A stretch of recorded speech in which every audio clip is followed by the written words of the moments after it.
Sejam bem-vindos à nossa primeira aula do terceiro bimestre. Nós vamos ver agora mudanças de estado físico da matéria, porque esse assunto ficou faltando no segundo bimestre, nós falamos sobre calorimetria, agora nós vamos dar continuidade. Esse assunto, pessoal, é uma revisão, basicamente, do ensino fundamental de ciências. Nós já vimos quais são esses estados físicos, nós já vimos quais são essas mudanças, quais são essas transformações, mas agora a gente vai ver com um grau a mais de profundidade, certo? Então vamos relembrar. Quais são os três estados físicos da matéria? Existem basicamente três. Existem mais que três, mas basicamente três, onde a maioria das substâncias e dos materiais estão. Ou eles estão no estado sólido, ou eles estão no estado líquido, ou eles estão no estado gasoso, certo? Vamos ver aqui com mais calma quais são as propriedades principais desses três estados. O que é que define esses três estados? O estado sólido é definido basicamente pela alta intensidade das forças de coesão entre as moléculas. O que significa isso? Que as moléculas no estado sólido, elas estão agrupadas, elas estão unidas, elas estão organizadas. Então, isso faz com que no estado sólido a densidade seja maior, a dureza seja maior, na maioria dos casos, justamente por essa organização das moléculas. E a consequência disso, se elas estão organizadas, se as forças de interação entre elas é grande, elas têm baixa mobilidade. Elas não conseguem se movimentar dentro dessa substância, dentro desse material, ok? Já no estado líquido, essas forças de coesão perdem intensidade. Elas ficam um pouco mais fracas. E qual é a consequência? Maior mobilidade. As moléculas no estado líquido, elas já conseguem se movimentar, elas já conseguem passear, vamos dizer assim, dentro dessa substância, dentro desse material, porém, ainda com um volume definido, certo? Ainda com alguma coesão. Uma das especificidades do estado líquido é que ele adquire o formato dos recipientes onde ele está inserido, certo? Então, se uma substância no estado líquido está dentro de um recipiente, né, de um vasilhame cúbico, né, com o formato quadrado que a gente está vendo aí, ele vai ter o mesmo formato, cúbico. Se ele está dentro de uma garrafa, ele vai ter o formato da garrafa. Se ele está dentro de um aquário esférico, ele vai ter o formato do aquário esférico, certo? Porém, o volume dele ainda é constante, ainda é definido. Ele vai ter o formato, mas o volume ainda é constante. O que não acontece no estado gasoso. No estado gasoso, as forças de coesão são ainda menores. Então, é o estado com menor nível de força de coesão entre as moléculas. E isso eleva ainda mais o grau de mobilidade, fazendo com que essas moléculas passeiem, né, se movam, às vezes, em alta velocidade dentro dessa substância, e isso faz com que elas acabem ocupando todo o espaço onde elas estão inseridas. Então, se elas estão no recipiente fechado, cúbico, elas vão ocupar todo o espaço desse cubo. Todo o espaço, até os cantinhos, certo? Então, essas são as grandes diferenças entre esses três estados. A gente precisa lembrar forças de coesão, que no estado sólido elas são altas, no estado líquido elas são um pouco menores, e no estado gasoso elas são ainda menores, são muito baixas. O grau de mobilidade, que também é diferenciado nesses três estados, e a capacidade de manter o volume e a forma constantes. No estado sólido, independente do local que ele esteja, né, como a gente já sabe, essa forma e esse volume vão ser sempre constantes, né, não variam com o recipiente. Sabendo disso, vamos pensar agora como é que eu consigo transformar, porque é possível transformar uma substância de um estado para outro, certo? Como é que essas transformações acontecem, como é que elas são denominadas. Então, basicamente, é isso que acontece. Do estado sólido, acontece a fusão. Nesse sentido, no sentido da setinha aí, da flecha da fusão, eu tô sempre recebendo calor, certo? A substância está sempre ganhando calor. Então, ela vai receber calor para passar do estado sólido para o líquido. E isso em condições de pressão e volume constantes, tá ok? Então, do sólido para o líquido, eu estou sempre recebendo calor. Do líquido para o gasoso, a mesma coisa. Olha, a setinha está na mesma direção, no mesmo sentido. Então, do líquido para o gasoso, na vaporização, a substância também está recebendo calor, ok? E no sentido contrário, ela perde calor. Então, todas as setinhas aí do sentido contrário representam perda de calor. Então, do gasoso para o líquido, a substância perde calor e muda de fase. Do líquido para o sólido, a substância perde calor e muda de fase.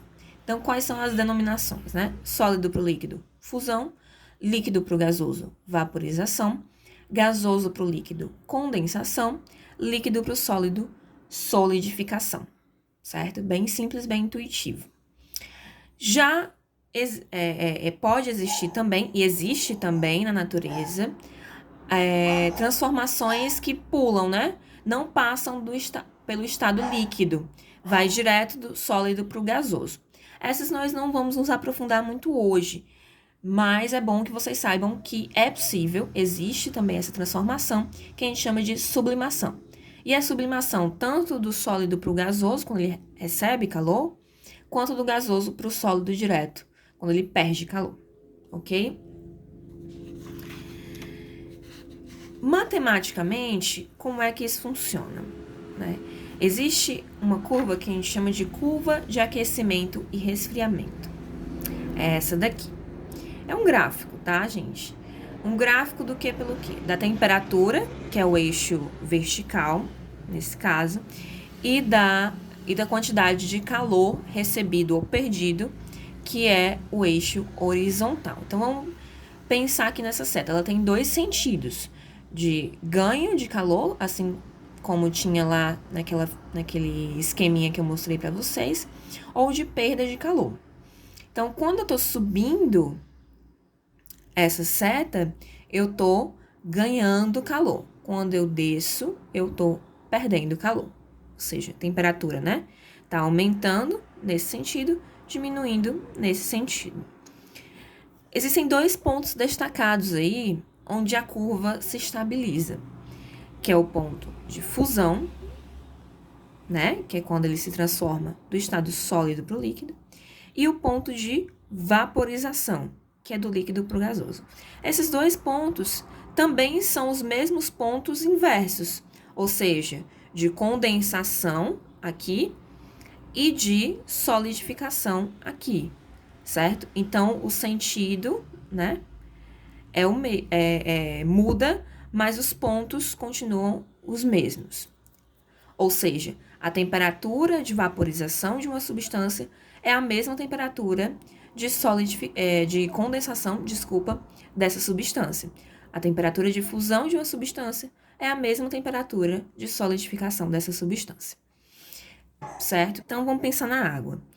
Ela está aqui a uma temperatura abaixo da temperatura de fusão, ou seja, abaixo de 0 graus, né? Ela está em formato sólido. Ó, aqui, essa curva verde inteira está em formato sólido. Então, ela vai aumentando a temperatura, ela vai ganhando calor. Então, à medida que ela anda aqui na horizontal, ela ganha calor. À medida que ela anda na vertical, ela ganha temperatura. Então, se ela está na diagonal, ela está ganhando os dois ao mesmo tempo, né? Calor e temperatura. Está recebendo calor e está variando a temperatura. Até que ela chega nesse ponto aqui, que a gente chama de ponto de fusão ou ponto de solidificação. Nesse momento, percebam, a curva não sobe mais, ela não aumenta mais a temperatura. Então, desse ponto aqui até esse ponto aqui, a temperatura permanece constante. E ela fica, acreditem, em 2 estados ao mesmo tempo, sólido e líquido ao mesmo tempo. Então, ela está se transformando. Nenhuma transformação de estado da matéria é abrupta. Então, sempre a matéria vai ficar em 2 estados ao mesmo tempo até que se transforme totalmente. Então, é uma transformação que demora. Por quê? Porque ela requer um ganho ou uma perda, se no caso for a solidificação, né? De calor. Então, enquanto ela está recebendo ou perdendo esse calor, ela vai continuar na mesma temperatura, porém, ela vai estar mudando de fase, vai estar se transformando de um estado para o outro. A partir do momento em que ela se transformou, ficou líquido completamente, a gente vê isso acontecer, imagina, eu tiro um cubo de gelo de dentro da geladeira. Esse cubo de gelo, se eu deixar ele do lado de fora da geladeira, sem colocar no fogão, sem fazer nada, e esperar ele derreter, ele vai demorar, né? Ele vai demorar algumas horas para derreter completamente. Então, esse processo em que ele está derretendo completamente é o que a gente chama de mudança de estado da matéria. E ele vai estar, vocês percebem isso claramente, em forma de gelo e de água líquida ao mesmo tempo, até que se transforma totalmente em água líquida. E se continuar recebendo calor, ele vai aumentando aqui, ó. Vai recebendo calor, andando aqui na horizontal e também na vertical. E agora sim, vai aumentar a temperatura. Até chegar em qual temperatura? Na temperatura de vaporização, em que ele vai passar do estado líquido agora para o estado gasoso. E ainda assim, se eu coloco água para ferver, né, que é o caso aqui, vocês vão perceber que a água vai evaporar, vai gerar um vapor ali, se tiver destampado. Porém, ainda vai ter água líquida. Até que seque toda a água que está fervendo, vai demorar um tempão ali no fogão, né? Então, esse momento aqui, esse momento em que a água está fervendo, mas ainda tem água dentro da panela, essa barrinha vermelha aqui em que ela permanece em uma temperatura constante no caso da água, 100 graus. Então, ela vai permanecer a 100 graus todo esse momento em que ela está recebendo calor, ou seja, ela continua no fogão, ela continua recebendo calor. Então, ela vai receber calor, mas não vai aumentar a temperatura, até que esteja totalmente no estado gasoso. Quando ela passa totalmente para o estado gasoso, aí sim ela pode aumentar a temperatura dela para mais de 100 graus. Então, quando uma substância recebe calor, mas não muda de estado físico, ou seja, na diagonal aqui, ó, quando ele permanece no estado sólido, quando ele permanece no estado líquido e quando ele permanece no estado gasoso. Ou seja, ele não muda de estado, mas ele está aquecendo, ele está esquentando. Então, esse calor que ele está recebendo, a gente chama de calor sensível, que foi aquele lá que a gente aprendeu a calcular no segundo bimestre. E a gente vai ver ele aqui novamente.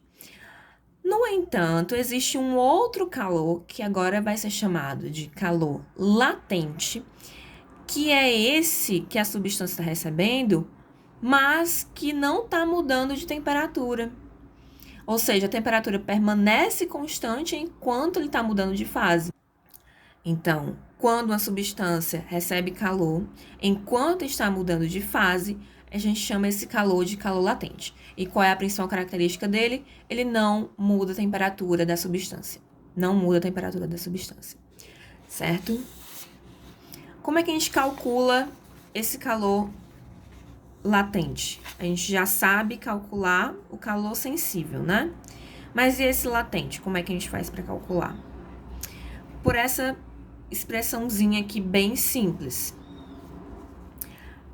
Quantidade de calor vai ser igual a massa vezes o calor latente específico daquela substância e daquela mudança de fase.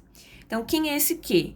Esse Q a gente já sabe, a gente já conhece, é a quantidade de calor que essa substância recebe ou perde, nesse caso especificamente, durante a mudança de fase. M é a massa da substância, que é constante na maioria dos casos, ela não perde massa. E L é essa nova grandeza aqui que a gente está conhecendo agora, que a gente chama de calor latente. Ele é específico para cada substância e específico para cada mudança de fase. Então, ele se diferencia entre vaporização e fusão. Vamos ver um exemplo de aplicação disso daí. Primeiro exemplo.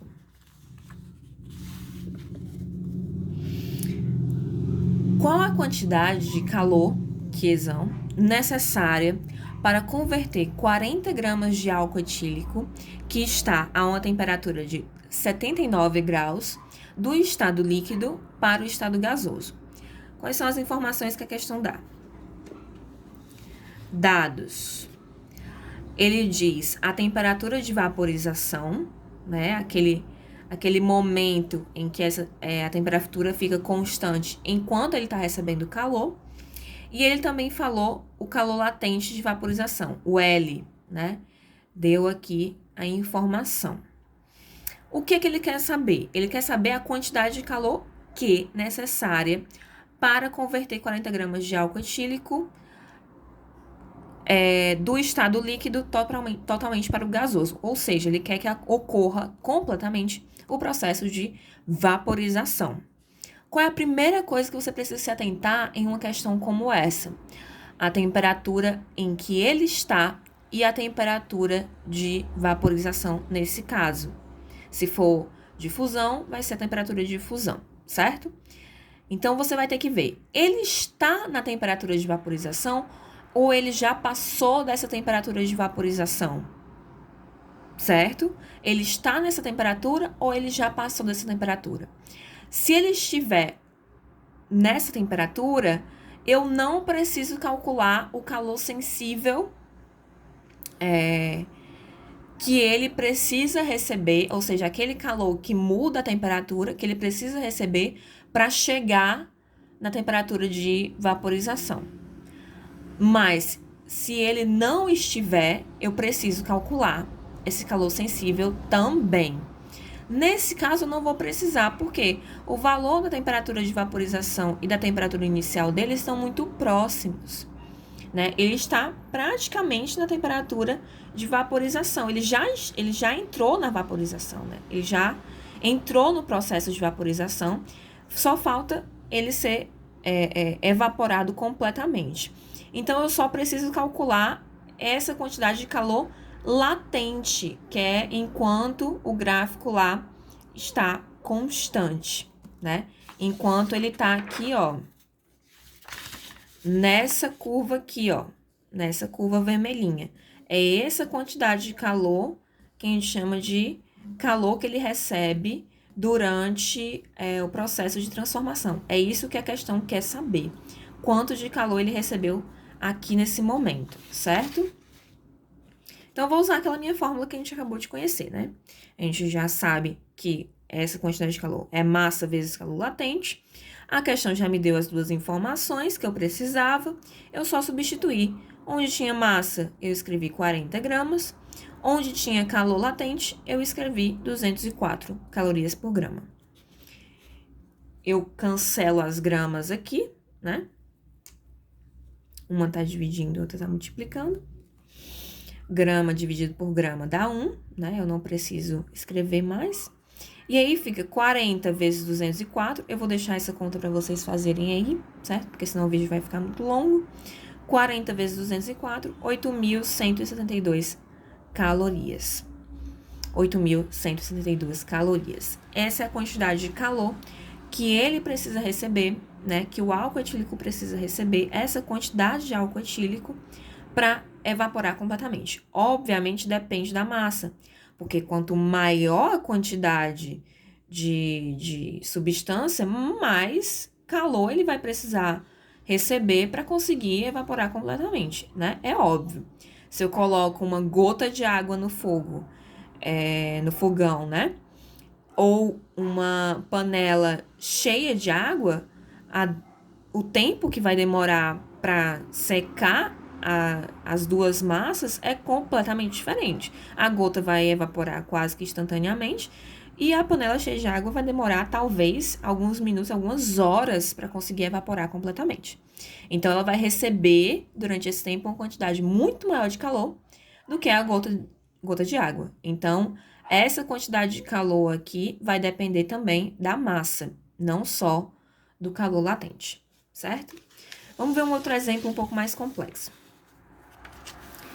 Qual a quantidade de calor necessária para converter totalmente, mais uma vez, né?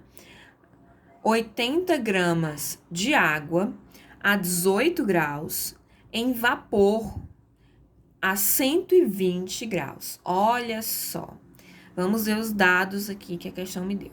O calor específico da água líquida, 1 grau. O calor específico do vapor de água, 0,5. Sim, pessoal. Mudou o estado físico, mudou o calor específico, tá?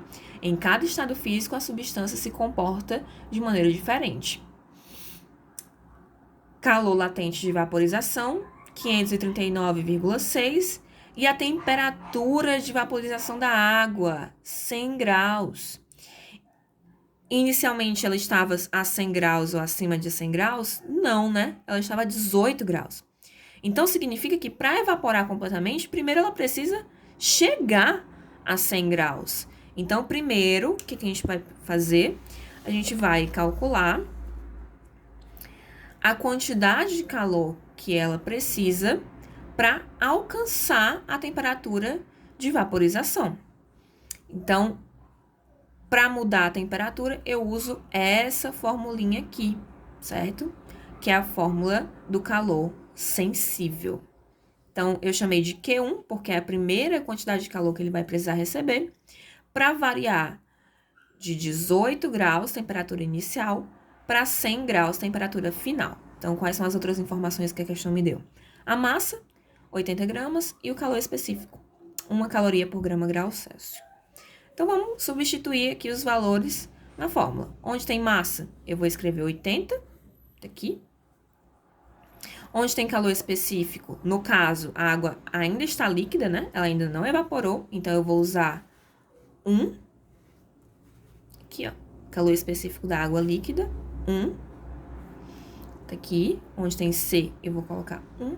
E onde tem ΔT, que é a variação da temperatura, eu vou escrever a variação. Temperatura final, que é a que eu quero alcançar, 100 graus, menos a temperatura inicial, 18 graus. Professora, por que eu não coloquei direto 120 graus, que é a temperatura que ele quer chegar lá no final? Porque a gente sabe que existe uma quantidade de calor aí que não vai variar a temperatura. Então, no meio do caminho entre 18 e 120, existe o 100, que é a temperatura de vaporização, em que ele vai estar recebendo calor, ou seja, esse que vai estar aumentando, mas esse 100 não vai estar mudando. Então, eu preciso parar aqui no 100, calcular o calor latente, depois do 100 ir para o 120, de novo com calor sensível. Então, eu faço esse cálculo, 80 vezes 1, 80, 100 menos 18, 82, 80 vezes 82, 6.560 calorias. Essa é a primeira quantidade de calor que ele vai precisar receber. Agora, como vocês já sabem, a gente precisa calcular o calor necessário para a transformação acontecer completamente, né? Então, ele chegou a 100 graus. E agora, o que vai acontecer? Eu vou precisar aumentar a quantidade de calor para ele se evaporar completamente, né? Então, eu vou usar agora o calor latente, porque a temperatura não está aumentando. Ele permanece a 100 graus.